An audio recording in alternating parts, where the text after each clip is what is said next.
राजेश जी की भी टीम है, इसलिए हिंदी में बोलना होगा। चलिए, आज का प्रोडक्ट ले रहे हैं श्री भारत गृह रक्षा। आपके पॉइंट ऑफ व्यू से तो काफ़ी इम्पोर्टेंट है ये भी, क्योंकि बैंक वालों के लिए तो घर का इंश्योरेंस भी काफ़ी मिलता है। तो श्री भारत गृह रक्षा देखिए, सभी को विजिबल होगा प्रेजेंटेशन, एक बार कंफर्म कर दीजिए। दिखाई दे रहा सबको?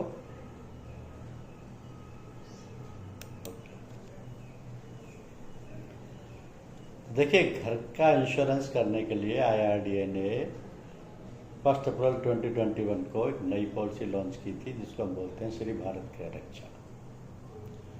और IRDA ने क्योंकि ये पॉलिसी लॉन्च की थी, तो इसलिए इसमें काफ़ी चेंजेस कर दिए थे। वो चेंजेस सारे वो थे जो कि पॉलिसियों में कंपनियों की प्रॉब्लम आ रही थी। यानी अगर आप इसको इस एंगल से देखें कि सारी जनरल इंश्योरेंस कंपनियों की पॉलिसीज अलग अलग होती हैं, तो किसी में कोई लकीना रह जाता है, किसी में कोई लकीना रह जाता है, और ओवरऑल सब में एक तो था ही कि सम इंश्योर्ड निकालने का कोई स्टैंडर्ड पैटर्न नहीं था, क्योंकि बहुत सारी वैल्यूज़ मार्केट में चल रही थी और चल रही हैं, जो कि नॉर्मली सबको कंफ्यूज करती थी। जैसे परचेज वैल्यू है, या सेल वैल्यू है, या डेप्रिसिएटेड वैल्यू है, या बुक वैल्यू है, या रीस्टेटमेंट वैल्यू है, या मार्केट वैल्यू है। तो जब तक फंडा क्लियर नहीं हो कि कौन सी वैल्यू पर इंश्योरेंस करना है, तो सम इंश्योर्ड का कोई स्टैंडर्ड पैटर्न लागू नहीं होता था। IRDA ने इस प्रॉब्लम को दूर किया और कुछ इनबिल्ट एडिशनल कवरेज डाल के, कुछ ऑप्शनल कवरेज डाल के, और कुछ इनोवेटिव कवरेज डाल के इस पॉलिसी को कंप्लीट किया। तो ये पॉलिसी ऑलरेडी फोर्स में है। 1 अप्रैल 2021 से 30 साल से ज़्यादा हो गया आप लोग उसी को सेल कर रहे हैं। जहाँ तक घरों का बीमा है, कॉमर्शियल कॉम्प्लेक्सेस के लिए या कॉमर्शियल एंटरप्राइजेस के लिए या कॉमर्शियल फर्म्स के लिए पॉलिसी एप्लीकेबल नहीं है। This is applicable only for the residential houses और ड्वेलिंग इंश्योरेंस। अब क्योंकि उसको IRDA ने इंट्रोड्यूस किया था, तो इसका नाम भी स्टैंडर्ड है, भारत गृह रक्षा ही रहेगा ऑल ओवर इंडिया, चाहे कोई सी भी जनरल इंश्योरेंस कंपनी इस पॉलिसी को बेचे, और सभी के लिए पॉलिसी यूनिफॉर्म रहेगी। आप इसको इस तरीके से भी समझ सकते हैं कि जैसे पहले टैरिफ एडवाइजरी कमेटी होती थी, तो वो टैरिफ बनाती थी, वो टैरिफ सारे जनरल इंश्योरेंस कंपनियों के लिए यूनिफॉर्मली एप्लीकेबल होते थे। अब टैरिफ एडवाइजरी कमेटी भी ख़त्म हो गई, टैरिफ्स भी ख़त्म हो गए, तो ये जो प्रोडक्ट IRDA ने लागू किए हैं, ये स्टैंडर्ड प्रोडक्ट हैं। ये इसी तरीके से सारी जनरल इंश्योरेंस कंपनियों के लिए एप्लीकेबल रहेंगे। अब इसमें क्योंकि बहुत सारे चेंजेस किए गए हैं, तो पॉलिसी चाहे नई दी जा रही हो या रिन्यूअल किया जा रहा हो या मार्केट का कोई रोल ओवर केस हो, एक ही पैटर्न पर सब जगह लागू होगा। क्योंकि इसमें कुछ चीज़ें ऐसी दी गई हैं जिनमें कि कवरेज की क्लैरिटी है, सम इंश्योर्ड निकालने का पैटर्न है, लैंग्वेज बहुत सिंप्लीफाई कर दी गई है, कॉम्प्लेक्स नहीं है, कवरेज को कंप्लीट कर दिया गया है, और थोड़ा एफर्ट किया गया है कि मिस सेलिंग पर लगाम लगे, मिस सेलिंग कंट्रोल, उसके लिए भी इसमें एक जेन्युइन एफर्ट किया गया है। तो बेसिकली जो चेंजेस किए गए हैं उनमें से आप ये देख लें कि 12 से बढ़ाकर के 14 पैनल किए गए। पॉलिसी का पीरियड लिमिटेड कर दिया, जो कि 1 साल से 10 साल तक के लिए दी जा सकती है। हालांकि पहले जो इससे पहले ड्वेलिंग इंश्योरेंस पॉलिसी चलती थी, वो अनलिमिटेड पीरियड के लिए थी और नॉर्मली 25-30 साल तक के लिए दिया करते थे। लेकिन अब यह पॉलिसी केवल 10 साल के लिए रहेगी मैक्सिमम। 1 साल के लिए भी ले सकते हैं, 6 साल के लिए भी ले सकते हैं, तो मैक्सिमम 10 साल के लिए ले सकते हैं। हाँ, इसमें स्पेशल बात है कि ये रहेगी कि किसी भी पैरिल को कोई भी जनरल इंश्योरेंस कंपनी डिलीट नहीं कर सकती। all the 14 perils will continue as it is from the date of commencement of the policy to the date of expiry of the policy. 14 के 14 पैरेल एज इट इज रहेंगे। Long term discount इस policy पर applicable नहीं होगा। Escalation of sum insured mandatory है, यानी कि automatic रहेगा, उसका फॉर्मूला भी डिसाइड कर दिया गया है। कंपल्सरी एक्सेस को निल कर दिया गया है, यानी कि कितने भी क्लेम पॉलिसी पर आएंगे कोई भी कंपल्सरी एक्सेस लागू नहीं होगा, केवल एक सिचुएशन के अलावा कि अगर लॉस टेररिज्म से हुआ है और टेररिज्म इसमें पॉलिसी में इनबिल्ट कवर्ड है, तो अगर लॉस टेररिज्म से हुआ है तो ही कंपल्सरी एक्सेस अप्लाई होगा, अदरवाइज नहीं। कंटेंट का कवरेज भी शामिल है और उसी में जिस तरीके से पॉलिसी को मकान के लिए लिया जा रहा है उसी तरीके से कंटेंट्स के लिए भी लिया जा सकता है। पीरियड की यूनिफॉर्मिटी रहेगी, 5 साल के लिए पॉलिसी है तो 5 साल का कंटेंट कवरेज भी लिया जा सकता है। Minimum premium 100 rupees plus GST रहेगा। तो IRDAI ने ये मेजर चेंजेस किए जो कि आज भी एज इट इज़ एप्लीकेबल है और सारी जनरल इंश्योरेंस कंपनियाँ इन सभी को फॉलो कर रही हैं। जहाँ तक पेरिल्स का सवाल है, पेरिल्स में भी थोड़ा सा चेंज किया गया कि इसमें बुश फायर की डेफिनेशन चेंज की गई, जिसमें कि फॉरेस्ट फायर और जंगल फायर को शामिल कर लिया गया। अर्थक्वेक को इनबिल्ट कवरेज में शामिल कर लिया गया, यानी कि एक्स्ट्रा प्रीमियम देने की जरूरत नहीं है। इम्पैक्ट डैमेज में एयरक्राफ्ट डैमेज को भी शामिल कर लिया गया। टेररिज्म को भी इनबिल्ट कवरेज में शामिल कर लिया गया, यानी एक्स्ट्रा प्रीमियम देने की जरूरत नहीं है। और थेफ्ट को भी पार्ट ऑफ द कवरेज बना दिया गया, लेकिन लिमिटेड कंडीशंस के साथ कि अगर theft is followed by any other peril then only it is covered, और अगर if it is followed by any other peril then from day 1 to day 7 any risk from the theft और stealing the goods is covered. तो इस तरीके से 14 पैरेल हैं जिनमें कि अर्थक्वेक शामिल है, टेररिज्म शामिल है, थेफ्ट शामिल है, और एयरक्राफ्ट डैमेज को इम्पैक्ट डैमेज में मर्ज कर दिया गया है। डिलीशन का ऑप्शन खत्म हो गया, चाहे वो RSMD सेट ऑफ पैरेल हो या STFI सेट ऑफ पैरेल हो। यहाँ तक कि अर्थक्वेक को भी डिलीट नहीं किया जाएगा, टेररिज्म को भी डिलीट नहीं किया जाएगा, किसी भी पैरेल को डिलीट नहीं किया जाएगा, चाहे इंश्योर्ड रिक्वेस्ट करे या इंश्योरेंस कंपनी रिक्वेस्ट करे। All 14 perils will continue as it is till the expiry date of the policy. कुछ और इनबिल्ट कवरेज पॉलिसी में शामिल कर दिए गए हैं, जैसे कि लॉस ऑफ रेंट है, रेंट फॉर अल्टरनेट एकोमोडेशन है, यह पॉलिसी का पार्ट है without any extra premium. Removal of debris की लिमिट बढ़ाकर 1% से 2% कर दी गई है, और architect, surveyor and consulting engineers की फीस बढ़ा करके 3% से 5% कर दी गई है। ऑप्शनल कवरेज भी दिए गए हैं 2, यानी कि कस्टमर चाहे तो उनको सेलेक्ट कर सकता है या ना करे, उसकी चॉइस पर है, ऑप्शन है उसका।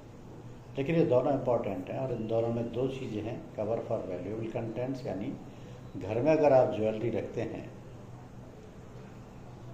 जो कि वैल्यूएबल कंटेंट्स में आता है, तो उस ज्वेलरी का बीमा घर के बीमा के साथ कराया जा सकता है।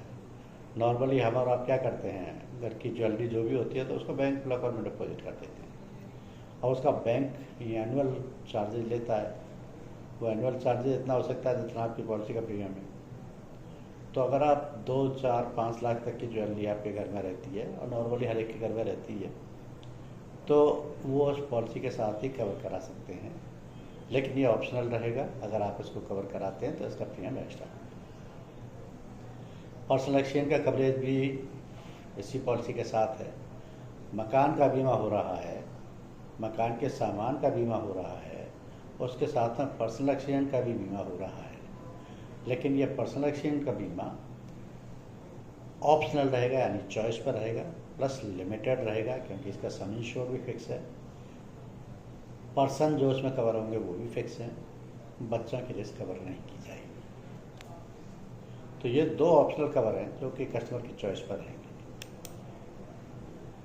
अब पॉलिसी के की फीचर्स समझें कि मकान का जब बीमा कराता है कोई भी, तो मकान में क्या क्या चीज़ का बीमा हो सकता है, ये बहुत इंपॉर्टेंट है, क्योंकि ये कस्टमर के समझाने के पॉइंट ऑफ व्यू से बहुत ज़रूरी है कि आप इसको पहले समझें। जैसे मकान यानी बिल्डिंग का बीमा हो रहा है, तो जो घर का बीमा है होम बिल्डिंग, वो इसमें शामिल हो जाएगा, प्लस उसके साथ में जो भी एडिशनल स्ट्रक्चर्स हैं वो भी इसमें शामिल हो सकते हैं। एडिशनल स्ट्रक्चर मतलब आपने जैसे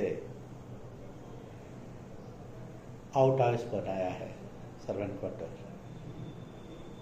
स्विमिंग पूल बनाया है, बाउंड्री बना के फेंसिंग की है, उसके अंदर और फैसिलिटीज़ कराई हैं, जैसे कि पोर्च है, कॉरिडोर है, क्योंकि कॉमन फैसिलिटीज में भी हो सकता है।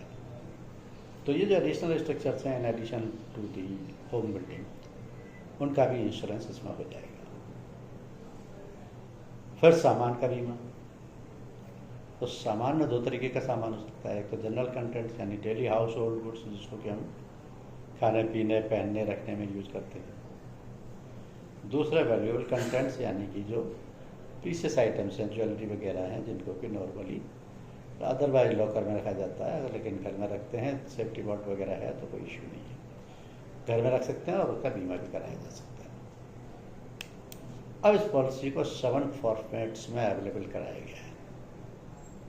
ये 7 फॉर्मेट्स में अवेलेबल कराने के पीछे एक लॉजिक है कि हर व्यक्ति की पोजीशन एक जैसी नहीं होती। One shoes fits all system नहीं होता कि एक ही नंबर का जूता सबका फिट आ रहा है, ऐसा नहीं हो सकता। मेरे पास खाली मकान है, मैं उसमें रहता नहीं हूँ, आपके पास मकान है, मकान का सामान भी है, फिर भी आप नहीं रहते हैं। आपके पास मकान ही नहीं है, किराए का मकान ले रखा है, सामान है वैल्यूएबल आइटम्स में, और आप रहते भी हैं। आपके पास मकान भी है, एडिशनल स्ट्रक्चर भी है, आपके पास सिर्फ कंटेंट्स और कुछ भी नहीं है। आपके पास ये चारों चीज़ें हो सकती हैं, बिल्डिंग है, एडिशनल स्ट्रक्चर है, कंटेंट्स हैं, वैल्यूएबल कंटेंट्स हैं। तो जिसकी जैसी सिचुएशन है वैसा ही वो पॉलिसी का फॉर्मेट सेलेक्ट कर सकता है, क्योंकि मकान का बीमा तब भी हो सकता है जब मकान के आप मालिक नहीं हैं, लेकिन क्योंकि सामान उसमें आपका है, वैल्यूएबल कंटेंट्स आपके हैं, इसलिए आप उन चीज़ों का बीमा करा सकते हैं, बिल्डिंग को पोर्शन को छोड़ दीजिए। तो ये 7 ऑप्शंस अवेलेबल हैं, जिनमें से जिसकी कस्टमर की सिचुएशन जैसी भी है उसके हिसाब से उसको पॉलिसी दी जा सकती है। And there is predefined limit to provide coverage of contents. Contents की एक लिमिट रहेगी, वो अभी अपन एक्सप्लेन कर देंगे। तो 7 फॉर्मेट्स में पॉलिसी अवेलेबल रहेगी।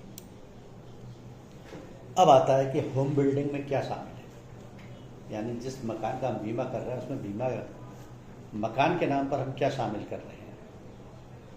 तो मकान के नाम पर बिल्डिंग में वो चीज़ें होंगी जो कि उसके एनक्लोज स्ट्रक्चर में शामिल है, जैसे छत है, बेसमेंट है, फर्नीचर फिक्चर्स है परमानेंटली फिटेड, वॉल्स हैं, रूफ है, फिक्स सैनिटरी फिटिंग्स हैं, इलेक्ट्रिकल वायरिंग है, या जो भी परमानेंट फिटिंग्स हैं, उन सबका बीमा मकान में शामिल हो जाएगा।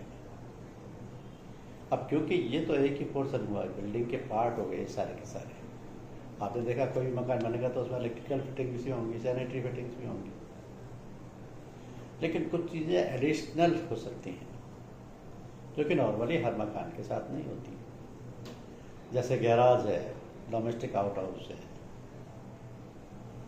Compound wall, fences, gates, retaining walls, internal roads, veranda, porch, septic tanks, biogas plants, fixed water storage, solar panel, wind turbine, home contents, central heating system, ये सब चीज़ें एडिशनल स्ट्रक्चर में आएंगे। होम कंटेंट्स का कवर सिर्फ home content, तो content के insurance आ जाएगा। तो ये सब एडिशनल स्ट्रक्चर इसलिए हुए कि ये आपके बेसिक मकान के अलावा सब एडिशनल चीज़ें हैं, और पॉसिबल ये भी है कि ये सारी एडिशनल चीज़ों पर केवल आपका पोजीशन ना हो। फॉर एग्जाम्पल आपका किसी सोसाइटी में फ्लैट है, अब उस सोसाइटी में एक फ्लोर पर 4 फ्लैट है, चारों के लिए कॉमन बरांडा है, कॉमन स्टेयर केसेज हैं, कॉमन वाटर स्टोरेज है, सोलर पैनल है, तो क्योंकि आप उसके सोल हुनर नहीं है तो एक फिक्स्ड परसेंटेज आपके पोर्शन में शामिल होगा, बाकी का नहीं। इस तरीके से एडिशनल स्ट्रक्चर का बीमा हो जाएगा। फिर आता है गुड्स का यानी कंटेंट्स का। अब जनरल कंटेंट्स में जो नॉर्मल चीज़ें घर में डे टू डे यूज में आती हैं वो तो जनरल कंटेंट्स कहलाते हैं। For example furniture, electronic items, solar panel, water storage equipment, kitchen equipment, electrical equipment, clothing, wearing apparels, ये हर आदमी डेली अपनी यूज में लेने वाला है। वैल्यूएबल्स में वो आएंगी जो कि ज्वेलरी आइटम्स हैं, सिल्वरवेयर हैं, पेंटिंग है, वर्क ऑफ आर्ट है, एंटिक आइटम्स है, ये सब वैल्यूएबल आ जाएगा। तो वैल्यूएबल वाला पोर्शन रहेगा वो ऑप्शनल रहेगा, ये इनबिल्ट कवरेज में नहीं है। कस्टमर चाहेगा तो आप उसको दे सकते हैं, नहीं चाहे तो ना। फिर आता है सम इंश्योर्ड निकालने का पैटर्न, यानी पॉलिसी का सम इंश्योर्ड कैसे निकाला जाए। ये बहुत इंपॉर्टेंट एस्पेक्ट है, वो इसलिए कि पॉलिसी जो इश्यू की जाएगी मकान के लिए उसमें जो सम इंश्योर्ड लिया जाएगा वो इंश्योरेंस कंपनी की मैक्सिमम लायबिलिटी है। लेकिन वो सम इंश्योर्ड किस बेसिस पर लिया जाएगा उसके लिए IRDA ने फॉर्मूला तैयार कर दिया। और फॉर्मूला बड़ा ही सिंपल है कि carpet area of the structure in square metre ले लीजिए, उसको rate of cost of construction in square metre से मल्टीप्लाई कर दीजिए। जिस डेट को आप इंश्योरेंस करा रहे हैं उसी रेट की रेट लीजिए तो आपका सम इंश्योर्ड निकल आएगा। फॉर एग्जांपल आपने किसी सोसाइटी में 2 BHK लिया जिसका कारपेट एरिया 100 स्क्वायर मीटर और उस एरिया में कॉस्ट ऑफ कंस्ट्रक्शन चल रही है 15,000 रुपये पर स्क्वायर मीटर। तो आपका मकान का बीमा करने के लिए 100 × 50,000 यानी 15 लाख का बीमा होगा, इससे ज़्यादा का नहीं। आप कहेंगे साहब 15 लाख में कौन सा मकान आता है, तो इसका मतलब ये है कि वहाँ कॉस्ट ऑफ कंस्ट्रक्शन ज़्यादा चल रही है। वो 25,000 भी हो सकती है, वो 50,000 भी हो सकती है। अगर 50,000 है तो 50,000 से 100 को मल्टीप्लाई करती है। लेकिन फॉर्मूला यही है,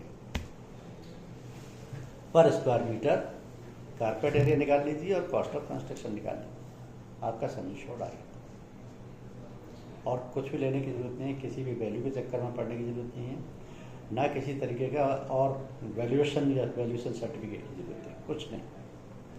सिंपल मेथड आपके मकान के नक्शे में ये होगा कि कितने कारपेट एरिया कितने स्क्वायर मीटर का है और कॉस्ट ऑफ कंस्ट्रक्शन जो प्रिवेलिंग डेट है उस डेट को क्या चल रही है, इसका थोड़ा सा वेरिएशन हो सकता है। क्योंकि हो सकता है आपने 5 साल पहले मकान लिया हो, आज आप पॉलिसी ले रहे हैं, उस वक्त आपने 15,000 का लिया हो, आज 40,000 की रेट हो, तो वो थोड़ा चेक करना होगा। वो भी बिल्डर्स से या प्रॉपर्टी डीलर्स से आइडिया लेकर के पता लग जाता है।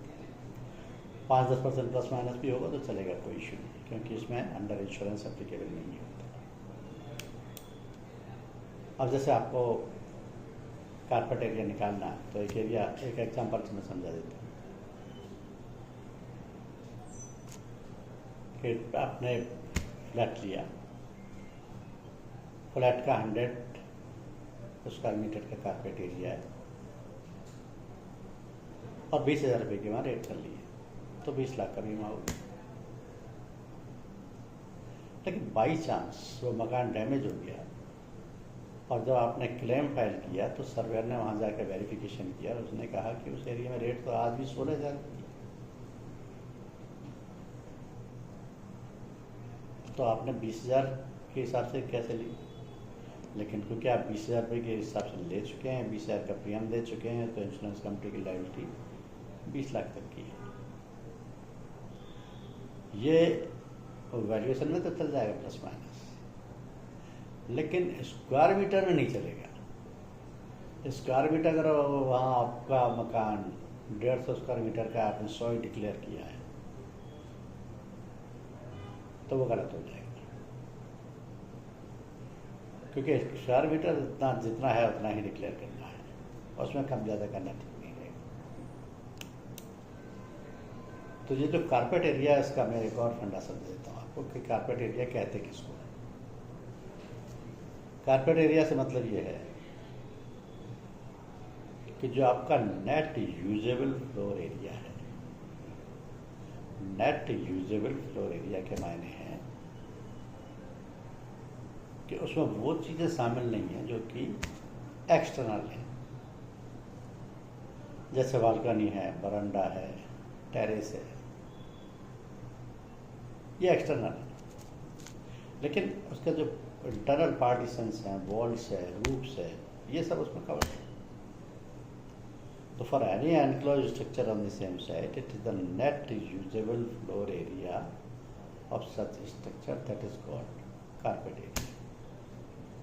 क्योंकि बालकनी, बरामदा, टेरेस, पार्किंग, ये सब कॉमन हो सकते हैं। कॉमन होंगे तो उसका 25% आपके कारपेट एरिया में जोड़ दिया जाएगा, बाकी छोड़ दिया जाएगा। एडिशनल स्ट्रक्चर में भी देखें, एडिशनल स्ट्रक्चर की जो कॉस्ट होगी, प्रिवेलिंग कॉस्ट, उसी पे उसका बीमा करना है, जितने का भी है। और ये ओनर डिक्लेयर करेगा कि कितने में बना है।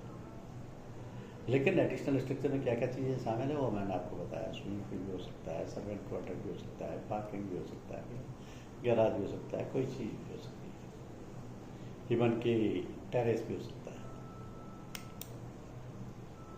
तो ये जो सम इंश्योर्ड है, इस पॉलिसी में इस पर एस्केलेशन अप्लाई होता है। अब ये एस्केलेशन बहुत इंपॉर्टेंट चीज़ है, क्योंकि जब मकान का बीमा कराया जा रहा है तो मकान के बीमे में जितने का सम इंश्योर्ड लिया गया है वो हर साल बढ़ेगा, वो हर दिन बढ़ेगा और बिना प्रीमियम दिए बढ़ेगा। ये फार्मूला IRDA का नया क्रिएशन है। IRDA कहता है कि मकान की कीमत कभी भी स्टेबल नहीं रहती, ये हमेशा बढ़ती है।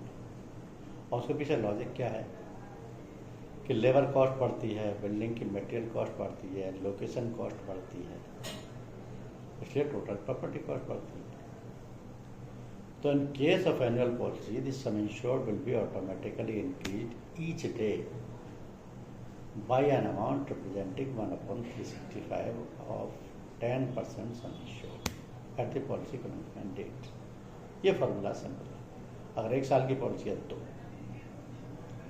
यानी पॉलिसी सिर्फ 1 साल के लिए गई है मकान की, तो ये फार्मूले से सम इंश्योर्ड बढ़ेगा। कैसे बढ़ेगा? एग्जाम्पल देख लीजिए कि 1 अप्रैल 2022 से पॉलिसी शुरू हुई थी। सम इंश्योर्ड सिर्फ 10 लाख था। 1 जुलाई को मकान मालिक ने देखा कि मेरा सम इंश्योर्ड कितना बड़ा, चेक कर लिया जाए। 1 अप्रैल को पॉलिसी ली है, 1 जुलाई को आप चेक करने बैठ गए, यानी कि अप्रैल, मई, जून और 1 यानी 91 डेज हो गए। तो 91 डे को आपकी पॉलिसी का कितना सम इंश्योर्ड बढ़ा, ये आपको चेक करना है। तो फॉर्मूला है डेज यानी 91/365 into 10% of the some insured. तो 10% सम इंश्योर्ड 10 लाख का, उसका टोटल सम इंश्योर्ड है, उसका 10% 1 लाख होगा। और 91/365 इंटू 1 लाख। अब इस पर इंक्रीज निकल के आई 24,931 रुपये। तो 1 जुलाई को सम इंश्योर्ड 10,24,931 रुपये। बाई चांस अर्थक्वेक में, साइक्लोन में, फायर से, फ्लड से मकान या डैमेज हो जाता है किसी भी इंश्योर करने से और टोटल कोलैप्स हो जाता है, तो इंश्योरेंस कंपनी की लायबिलिटी 10 लाख नहीं होगी जो कि पॉलिसी का सम इंश्योर्ड, 10,24,931 रुपये। ये एस्केलेशन कहलाता है। और ये एस्केलेशन की कोई एक्स्ट्रा कॉस्ट नहीं है, ऑटोमेटिक इंक्रीज है each day by an amount representing 1/365 up to 10% of the sum insured। ये तो केवल मैं एग्जांपल दे रहा हूँ आपको एनुअल पॉलिसी का, यानी कि पॉलिसी जब 1 साल की ली गई है। अब यही पॉलिसी मान लिया मैंने 10 साल के लिए ली, क्योंकि वैक्सीन 10 साल के लिए मिलेगी, तो फार्मूला क्या लगेगा? इंक्रीज तो फिर भी ऑटोमेटिक होगी, सम इंश्योर्ड ऑटोमेटिक बढ़ेगा, कोई एक्स्ट्रा पेमेंट नहीं लगेगा, और वही सम इंश्योर्ड क्लेम के रेट पे मेरे को पेबल होगा। हालांकि ये जो सम इंश्योर्ड बढ़ रहा है इसका सेल वगैरह से कोई कनेक्शन नहीं है, ये केवल इंश्योरेंस के क्लेम पर्पज के लिए। तो जब 10 ईयर की पॉलिसी ली है तो फॉर्मूला चेंज हो गया। यहाँ ये कहते हैं कि 10% हर साल बढ़ेगा, 10% of the some insured. For example 1 अप्रैल 2021 को मैंने पॉलिसी ली, 10 लाख मेरा सम इंश्योर्ड है कारपेट एरिया के हिसाब से।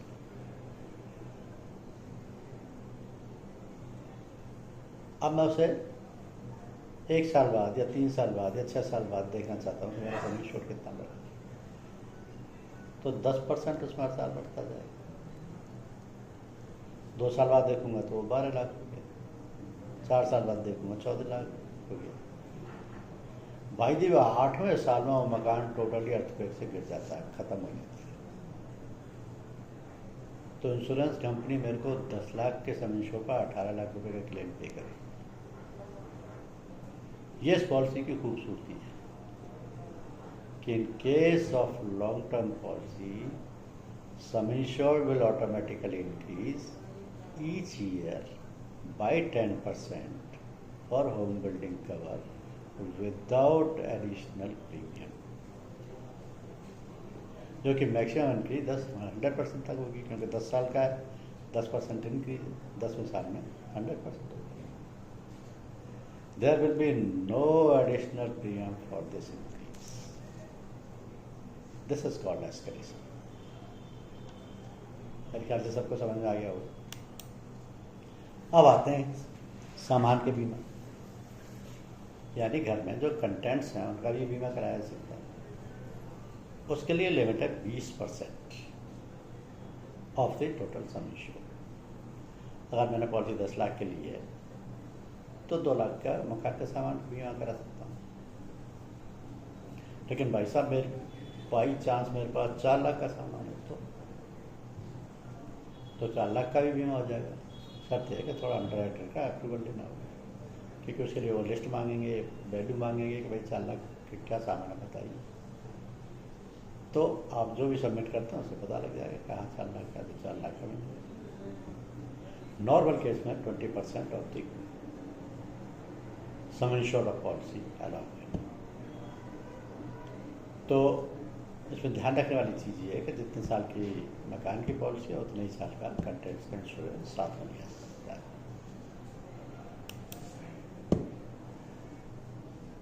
सम इंश्योर्ड बढ़ाया जा सकता है, कोई इश्यू नहीं है।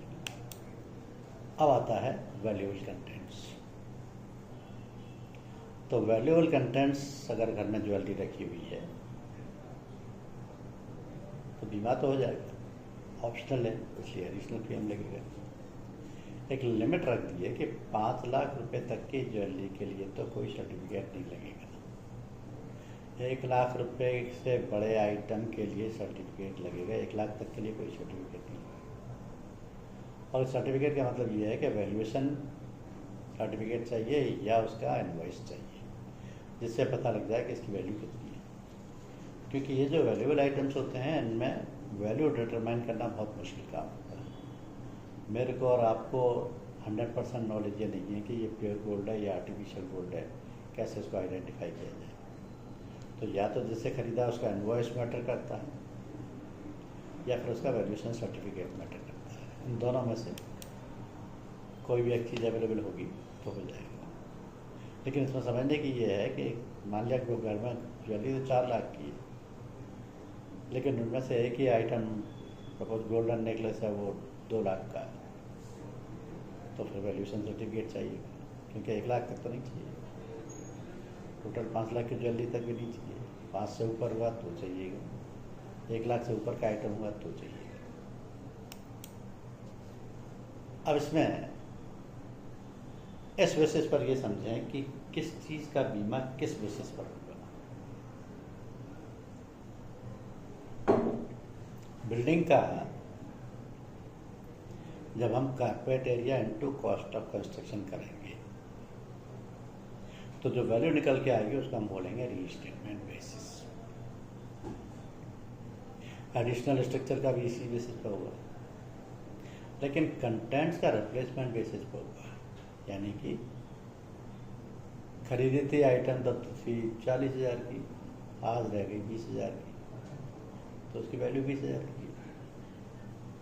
Valuable contents agreed value basis पर, यानी कि वैल्यूएशन सर्टिफिकेट या इनवॉइस। लॉस ऑफ रेंट का एक्चुअल अमाउंट, अल्टरनेट एकोमोडेशन का एक्चुअल अमाउंट और पर्सनल एक्सचेंज का सम इंश्योर्ड फिक्स है, जो कि 5 लाख रुपीज पर पर्सन है, और इस पर पर्सन में केवल हस्बैंड या वाइफ शामिल है और तीसरा कोई भी नहीं। तो ये बेसिस ऑफ सम इंश्योर्ड रहेगा हर एक चीज का सेपरेट।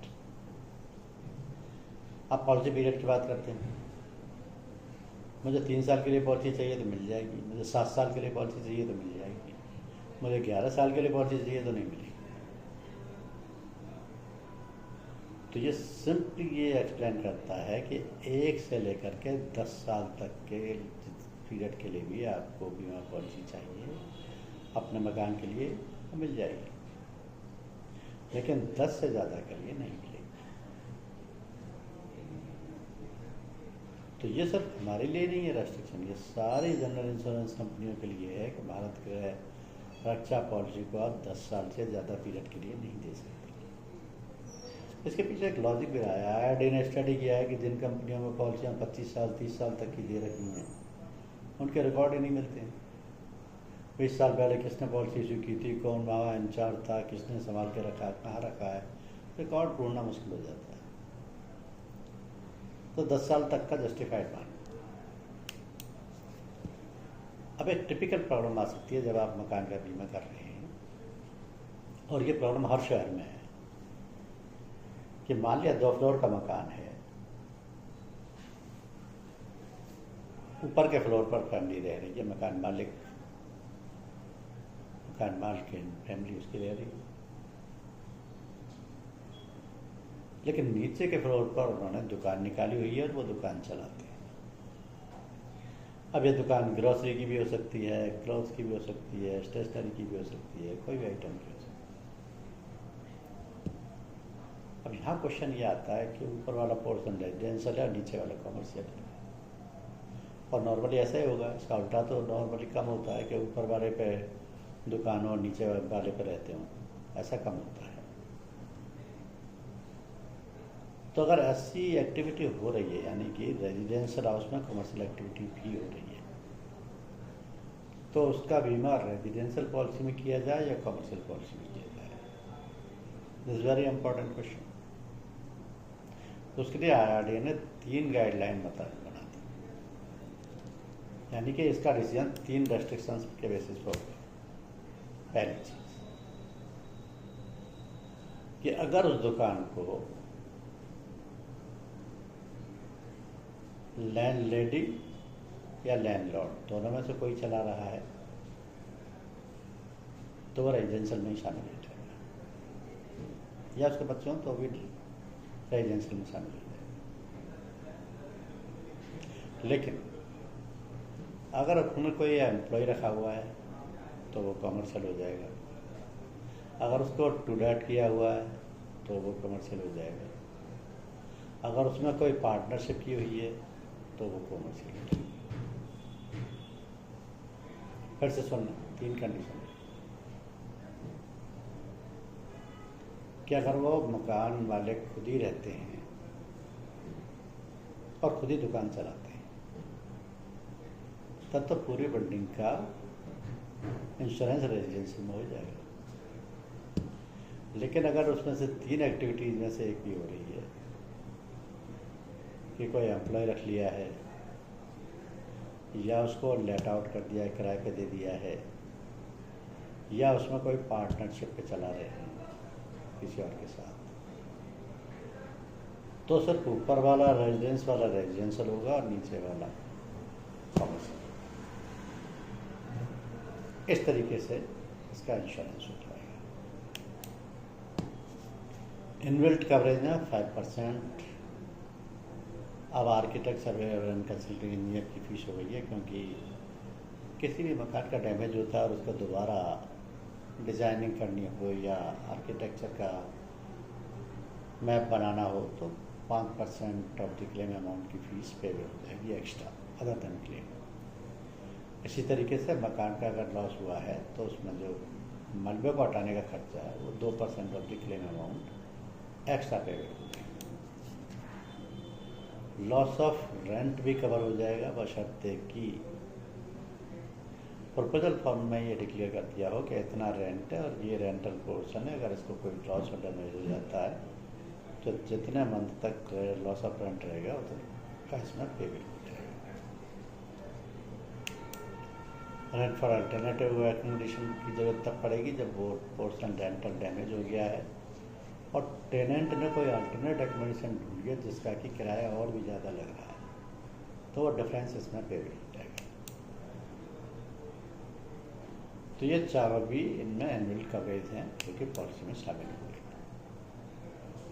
अब वैल्यूएबल कंटेंट्स में ये कन्फर्म है कि एग्रीड वैल्यू बेसिस पर होगा, यानी कि वैल्यूएशन सर्टिफिकेट हो या इनवॉइस हो, और आइटम्स ज्वेलरी या सिल्वरवेयर या पेंटिंग या वर्क ऑफ आर्ट जैसे ही रहेंगे। फिर आता है पर्सनल एक्सीडेंट। तो पर्सनल एक्सीडेंट के लिए 5 लाख रुपये सम इंश्योर फिक्स है, कवरेज ऑप्शनल है। हस्बैंड का हो सकता है, लैंडलेडी का हो सकता है, बच्चों का नहीं होगा। प्रीमियम रेट बहुत ही कम है, 12 रुपये पर पर्सन पर ईयर।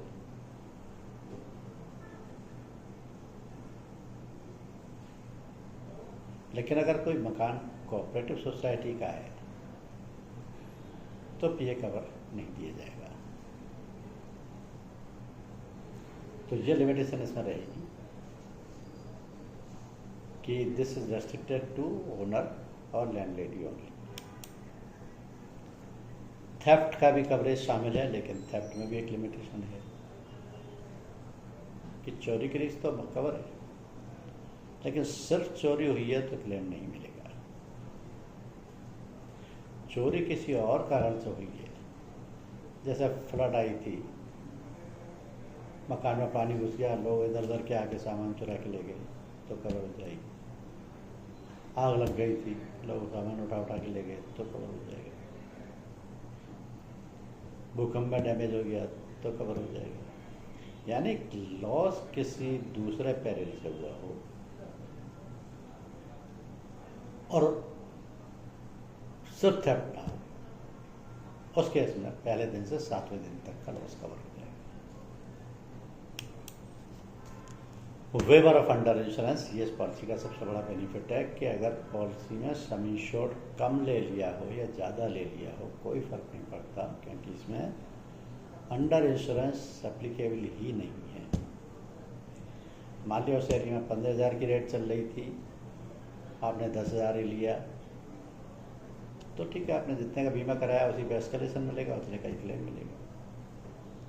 लेकिन अंडर इंश्योरेंस के नाम पर कोई पैसा नहीं काटेगा।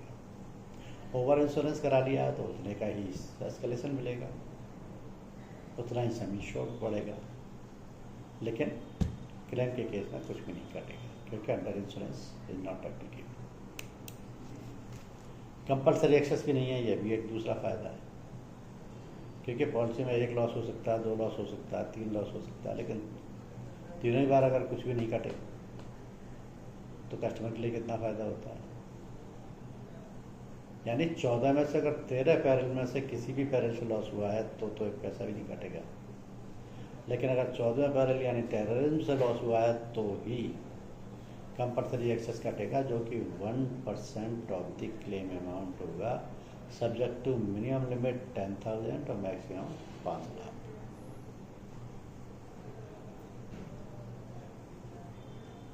अब ये मैक्सिमम लिमिट मतलब क्लेम अमाउंट कितना है इस पर डिपेंड करेगा।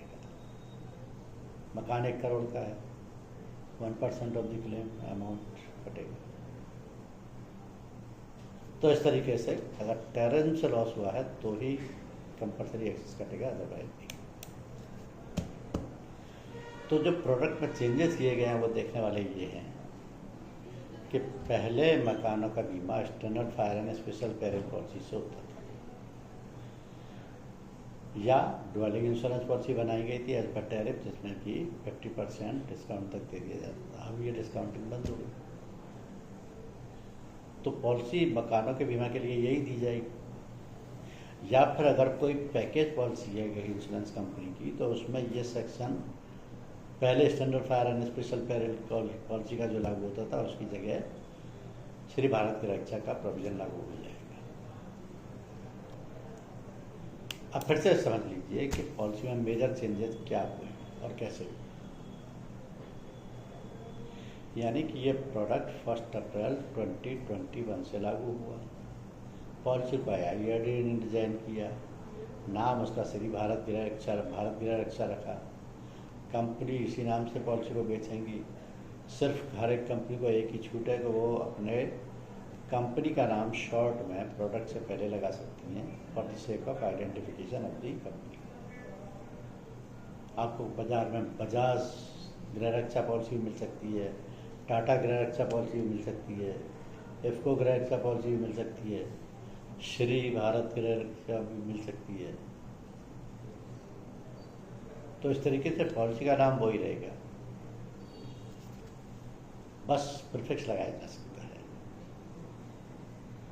दूसरा, पॉलिसी पीरियड 10 साल से ज़्यादा के लिए किसी भी हाल में नहीं होगा। अगर कोई रेजिडेंशियल सोसाइटी ले रही है तो पॉलिसी केवल 1 ही साल के लिए दी जाएगी, उसके लिए लॉन्ग टर्म टेन्योर की भी नहीं मिलेगी।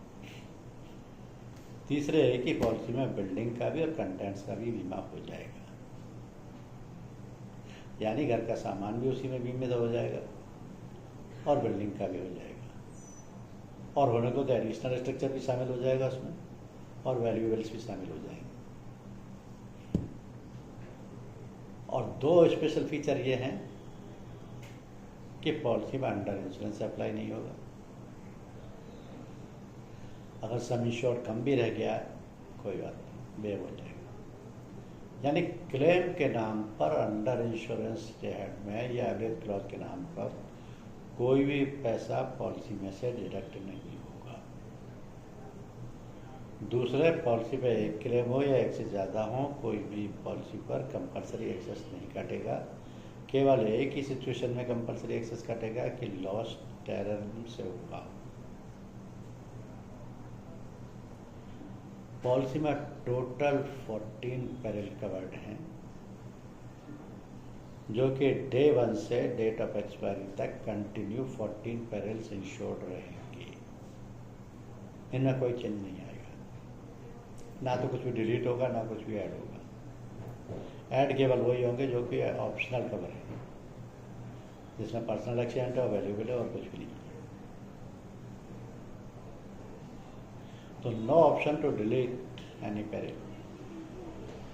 STFI, earthquake, टेररिज्म, RSMD, किसी भी पेरिल को डिलीट नहीं किया जाएगा। Automatic increase of sum insured, यह इंश्योर्ड के फेवर में सबसे बड़ा पॉइंट है। नॉर्मली मकान के बीमा में लोग 5 साल की, 10 साल की या बल्कि 10 से भी ज़्यादा की लेने की कोशिश करते हैं, लेकिन क्योंकि अब आपके पास ऑप्शन सिर्फ 10 साल तक का है तो आप 10 साल की पॉलिसी दे सकते हैं। लेकिन अगर मकान का लॉस होता है, चाहे वो टोटल हो या पार्शियल, उस सिचुएशन में पॉलिसी होल्डर को बहुत बड़ा बेनिफिट ये होने वाला है कि बिना एक भी एक्स्ट्रा पैसा दिए उसका सम इंश्योर्ड ऑटोमेटिक हर साल एक फिक्स्ड फार्मूले के तहत बढ़ता चला जाएगा, और वो formula 10% of the some insured per year will increase. तो 10% सम इंश्योर्ड जब ऑटोमेटिकली बढ़ रहा है तो इसके मायने ये नहीं है कि अब मार्केट वैल्यू इतनी हो गई या इसकी रीसेल वैल्यू इतनी हो गई। ये सिर्फ क्लेम सेटलमेंट के लिए है कि अगर इस डेट में लॉस हो जाता है तो इंश्योरेंस कंपनी की लायबिलिटी इतनी है। ये जो automatic increase of the some insured है, इसी को एस्केलेशन कहा जाता है, और ये एस्केलेशन इसमें बिना किसी एक्स्ट्रा प्रीमियम के प्रोवाइड किया गया है, यानी कि no extra cost is there.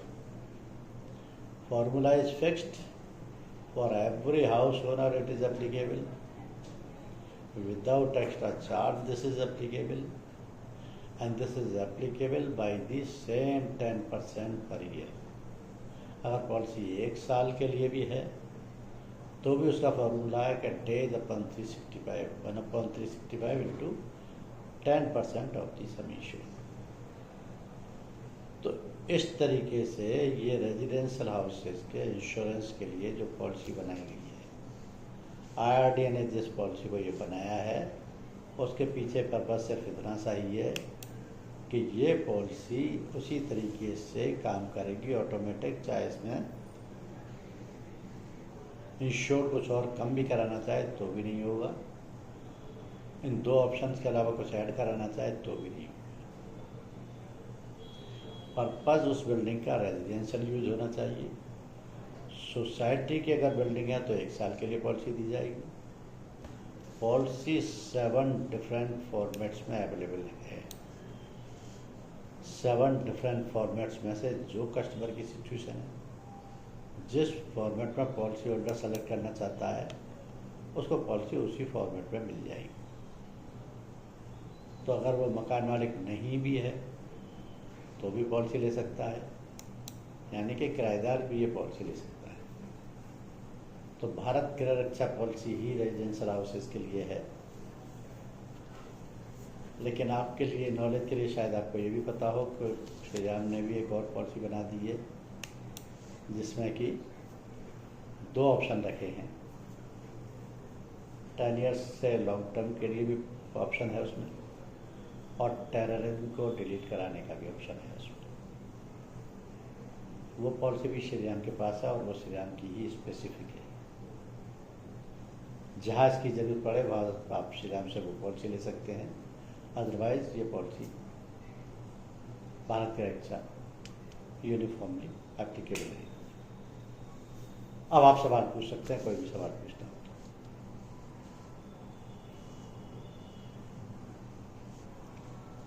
Any questions?